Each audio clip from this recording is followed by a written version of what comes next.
Bonjour, je suis à Goma, capitale de la province du Nord-Kivu, dans l'est de la République démocratique du Congo. Aujourd'hui, je suis reçu par le coordonnateur de l'AFC M23, M. Corneille Nangaa. Monsieur Steve, bonjour. Wemby, toujours aussi grand. Merci. Merci beaucoup, bienvenue. Merci, finalement nous avons notre interview. Ah, je suis à vous. D'accord. Vous allez bien? Je vais très bien. Et il fait beau à Goma. Ah oui, je pense. Dieu nous a dotés de tout, de la nature et du lac, de tout ce que tu peux avoir de bien. D'accord. Tout va bien. Je vais directement passer à poser des questions qui peuvent vous choquer, mais laissez-moi être journaliste. Je te connais indépendant. Pose tes questions librement. Discutons, c'est du Congo qu'on parle. D'accord.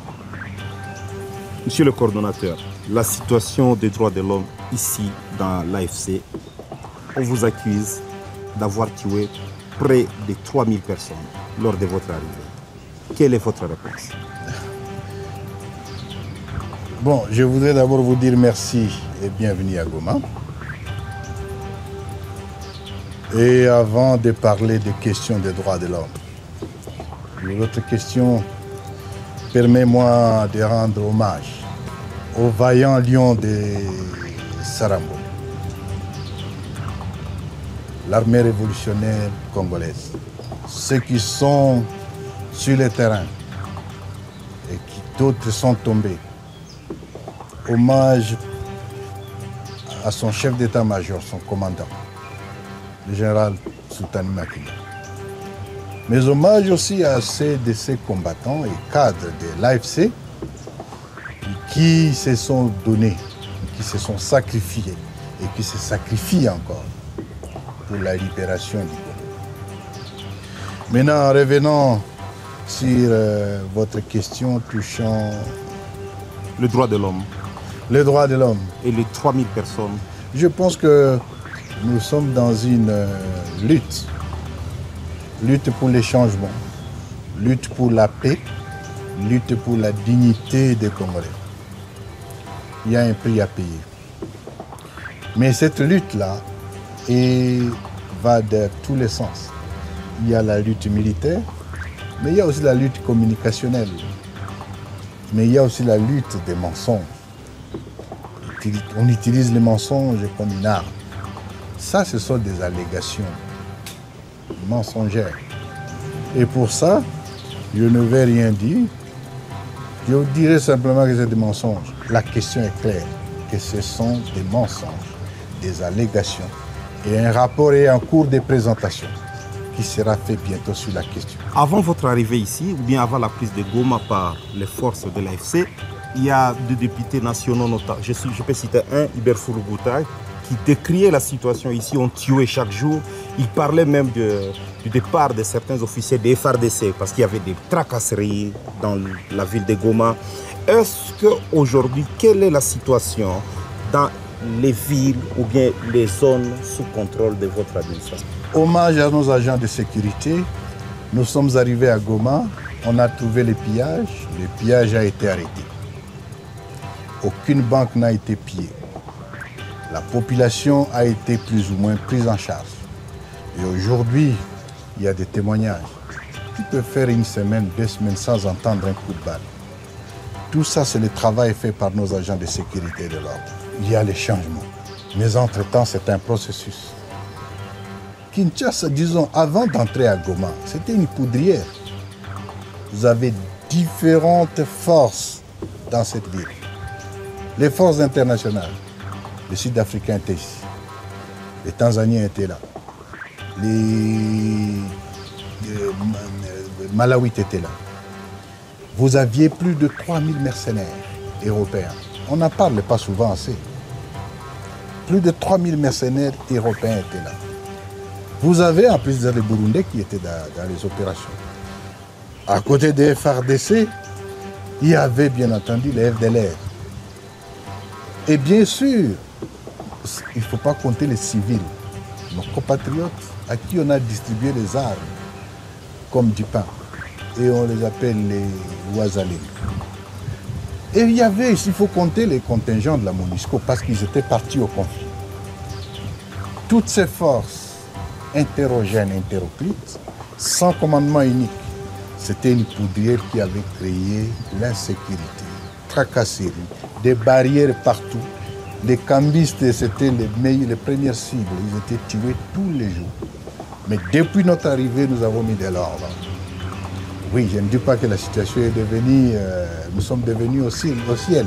C'est un processus en cours et grâce surtout au professionnalisme de nos forces, la situation se stabilise. Les autorités civiles sont installées. Plus ou moins, on a trouvé qu'il n'y avait pas d'eau, l'eau a été installée. Ils avaient coupé l'électricité est revenue. La communication est là. Oui, d'autres challenges restent, bien entendu. Mais la situation sécuritaire se stabilise. Au moins, c'est un défi qui reste parce qu'on doit continuer à récupérer les armes et distribuer aux civils et à tout le monde. Il y a des bandits qui circulent encore et qu'on sort. Voilà la situation. Donc aujourd'hui, la situation tend plutôt vers le bien. D'accord. Et j'ai essayé un peu de parler avec la population. Sincèrement, la population n'en peut plus. Pas de banque à Goma. Votre CADECO semble ne pas être encore opérationnel. Qu'allez-vous faire? La situation, vous dites que la population n'en peut plus parce que les banques ont été fermées. C'est une décision délibérément prise par M. Tshilombo pour punir la population de l'Est. Parce qu'ils sont swahiliphones. Les banques sont fermées sur ordre de Tshisekedi. Ce que je voudrais dire, que ça ne procède que d'un crime de guerre. Ce n'est pas une tactique de guerre, pas du tout. Les banques sont fermées par Kinshasa. Je voudrais dire ici et prendre la communauté internationale en témoin. L'argent détenu par ces banques n'appartient ni à l'État congolais, ni à la famille de Tshisekedi, et moins encore aux banquiers. L'argent appartient aux épargnants, à la population, aux enseignants, aux agriculteurs, aux opérateurs économiques, aux médecins qui vivent à l'Est. Ils ont pris la décision de fermer les banques. En fait, c'est une tentative de vol. Ils veulent voler l'argent des gens de Kivu. Mais c'est une situation difficile que nous gérons. Nous ne nous plaignons pas. Qu'est-ce qu'un enseignant a à voir avec la révolution? De toute façon, nous, les responsables de la révolution aujourd'hui, nous n'avons aucun compte dans les banques. Entre-temps, devant cette situation, on ne va pas rester les bras croisés. Nous sommes en train de prendre des solutions alternatives. Et c'est de là que tu parles de la CADECO. Ce n'est pas ma CADECO. La CADECO n'est pas à moi. C'est parmi les solutions palliatives que nous avons entreprises et que nous sommes en train d'opérationnaliser la CADECO dans ce sens. Il n'y a pas que la CADECO.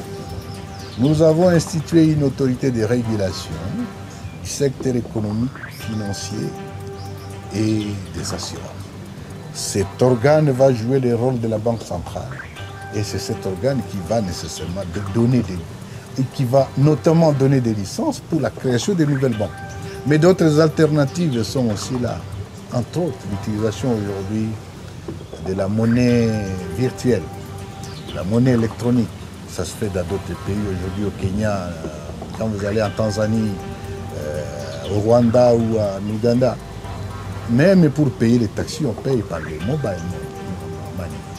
Ce sont des solutions comme ça qui sont en cours. La CADECO on entame la réforme quant à la CADECO, elle va devenir une banque à part entière.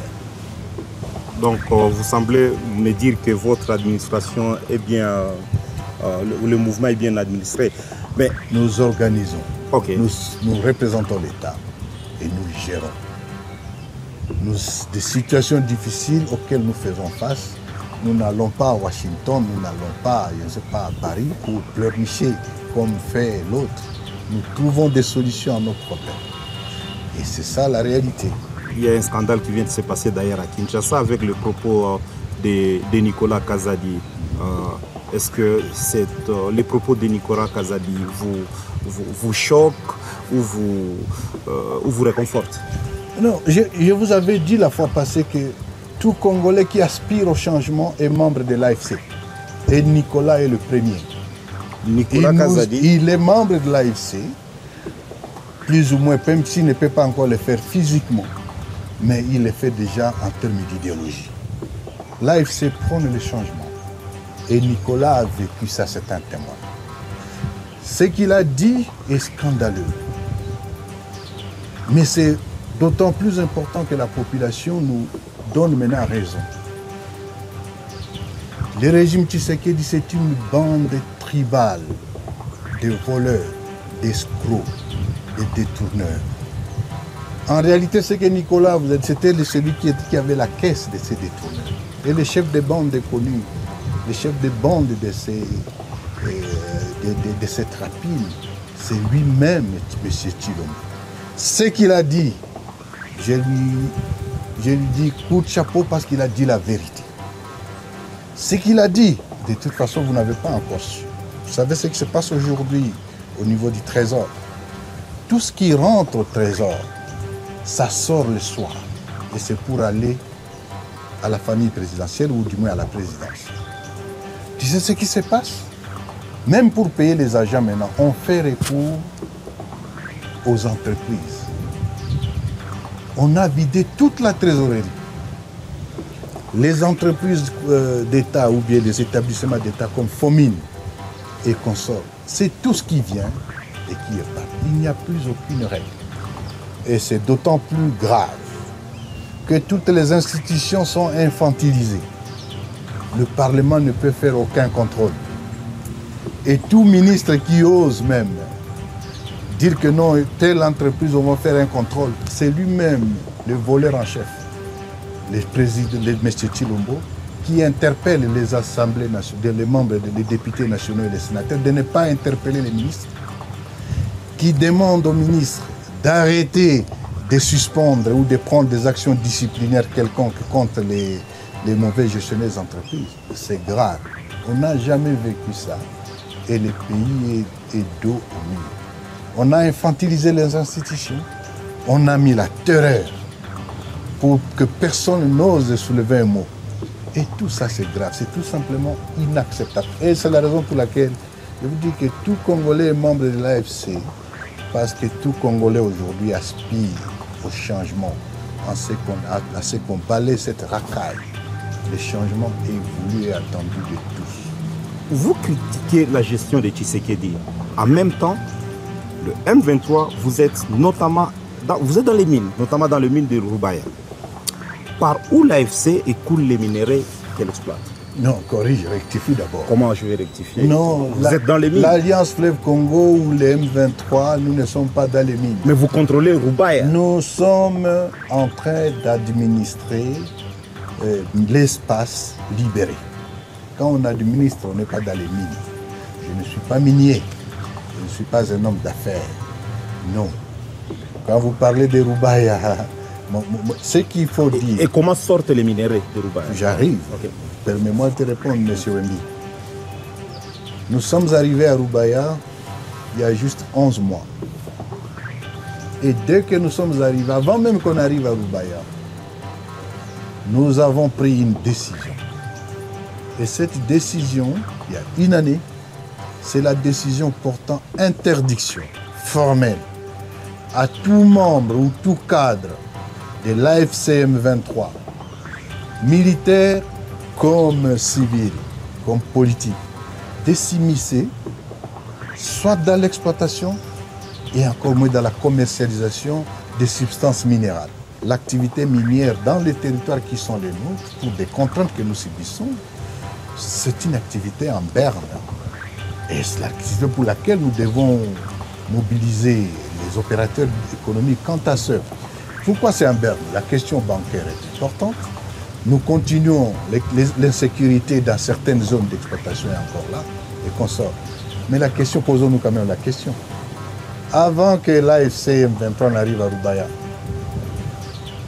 avant ces minéraux qui exploitaient? Mais c'est la famille Tshisekedi qui exploitait ça. C'est la famille Tshisekedi qui a ravi cette mine à M. Mwanga Tchouchou.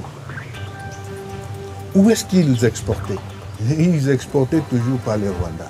Ils exportaient toujours par l'Ouganda. Ils exportaient toujours par le Burundi. Aucune substance minérale ne part d'ici vers Kinshasa parce qu'il n'y a pas de route. Pourquoi vous ne posez jamais cette question? On dit, mais comment vous le faisiez?